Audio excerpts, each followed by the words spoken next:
muscles like you guys. Wow, Mr. Wonderful! Nowadays, steroids and professional wrestling seem almost inseparable. But how and when exactly did this happen? The sport's progression and athletes' physique would look vastly different from today without PEDs, where especially over the past 40 years, the wrestlers look more and more like superheroes or action figures, and even surpass them.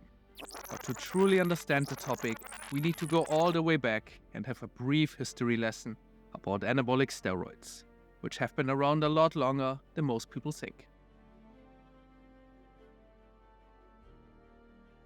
Professional wrestling has always been a sport that emphasizes larger-than-life characters with extraordinary physiques, while there were always natural strong and big athletes, such as strongman competitor and wrestler Georg Hackenschmidt, Tom Jenkins or Lou Thesz.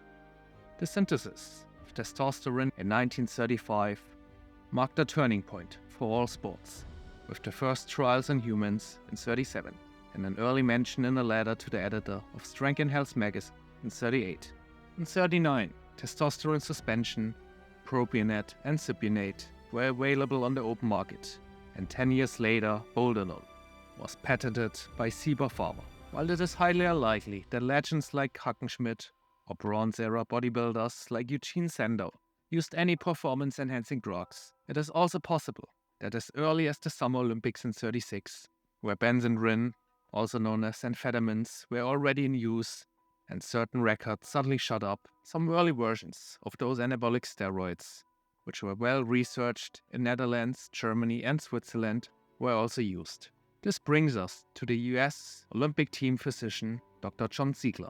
Ziegler worked with synthetic chemists to develop an anabolic steroid with reduced androgenic effects. Ziegler's work resulted in the production of metandrostellol, which Sieber Pharmaceuticals marketed as Dianabol. The new steroid was approved in the US by the Food and Drug Administration (FDA) in 1958. Ziegler himself suffered from heart disease, which he partially attributed to his experimentation with steroids. He regretted his contributions, saying, "But I wish to God now that I've never done it. I'd like to go back and take the whole chapter out of my life." This marked the beginning of steroids, which were felt soon in the world of bodybuilding and pro wrestling. Another big turning point came in the 60s, where stanozolol first described in the literature, and masteron was patented in the United States, as well as primobolan, that was introduced for medical use in 1961, and the first use of anabolic steroids in American football in 1963. That brings us to one of the earliest mentions of steroids in the context of professional wrestling, which comes from the legendary superstar Billy Graham, who mentioned that he started taking them even before he began with his career in pro wrestling. I had been taking steroids for 5 years before I started wrestling in mid-60s. He started taking them to get bigger and stronger for bodybuilding and powerlifting. And he regrets being one of the first wrestlers to abuse steroids at Stu Hart's Stampede Wrestling in the early 70s. Number one, I'm gonna take 7 Dianabols a day, 5 deletesterol shots a week. With no concerns for safety or awareness of any side effects back then. He was also a good friend with Arnold, whose first trainer, Kurt Marnold, stated that Arnold himself, in 61 to 62, at the age of 15, got injected with anabolic steroids.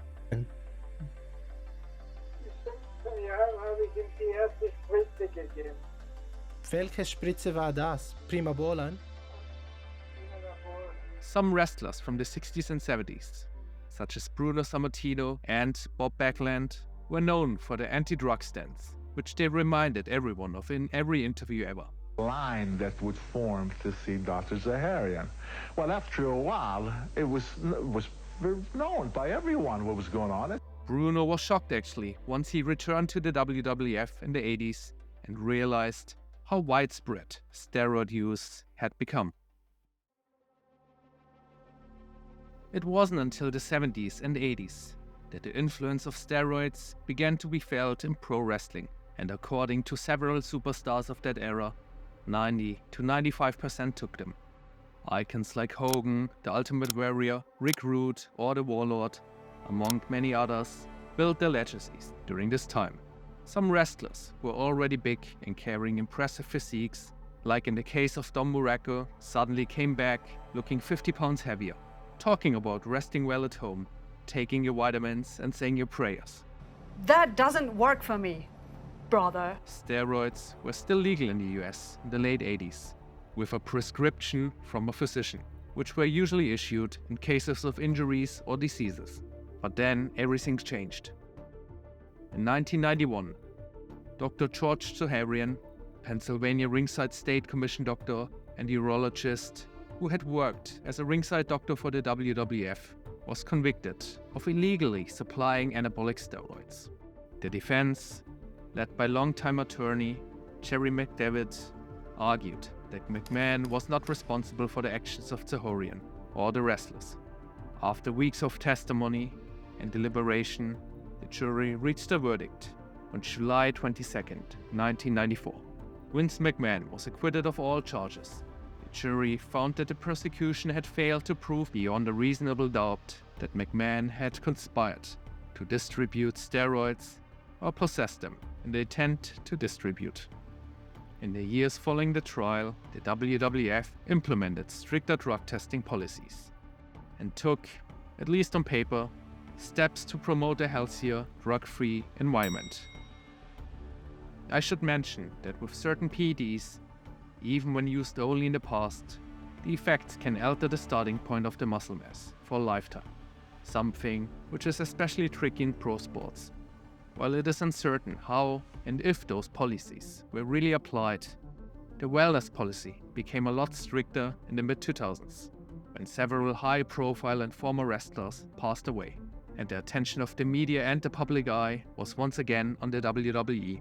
These violations ranged for the use of dope, painkillers and steroids, without a physician's prescription. But I also need to mention that those violations on the list do not necessarily mean a drug test failure. The differences between wrestlers from the 60s and those from the 80s is stark. Wrestlers in the 60s, such as Bruno, while undeniably strong and well-built, did not have the exaggerated muscle mass of those in the 80s, and looked more like the common working man. Similar changes could be seen in sports ranging from baseball to bodybuilding. Even legends as Harley Race, who has mentioned in his own book as well as Dynamite Kid's book, took some PEDs in the early 80s. To summarize, in the early days of pro wrestling, the emphasis was a lot more on technique rather than the showmanship. However, through the 70s and in particular the 80s, with Billy Graham being one of the front runners, altering the landscape to a certain degree, the use of steroids became more common due to the desire to meet the growing physical expectations of the sport and the marketability of such characters. This leaves us with the dilemma of wanting larger-than-life characters, yet needing to accept that it comes with the territory of PEDs and a less healthy lifestyle for its performers. Me personally, I believe that it's close to impossible to keep steroids out of pro wrestling and most pro sports in general, since wherever there's money, people will find ways around the system, and I would rather wish for better education on safety protocols as well as medical supervision in case the individual decides to use them after careful consideration, especially with pro wrestling being in the same category of entertainment as movies, rather than Olympic discipline or other pro sports, where anabolic steroids are still commonly used. While it is sometimes easier to see everything in black and white, TRT has become more common nowadays, with several Hollywood actors admitting to using it. Whatever. I will say testosterone helps for all the young men out there. And with a grueling schedule like pro wrestling, where long-distance traveling, bumps, suboptimal nutrition on the road, Where do you guys want to eat? lack of sleep and recovery are all major issues. Proper education about the effects and side effects of steroids could be a major first step for many. I really hope that you found some information in this video. If you're new to the channel and want to learn about the physical aspects of pro wrestling and its evolution, check out the video on the screen. where I delve deeper into the golden age of wrestling and their training. Also, a massive thank you to all the subscribers and people who contributed in the comments. Thank you for your time. It's only cheating if you get caught.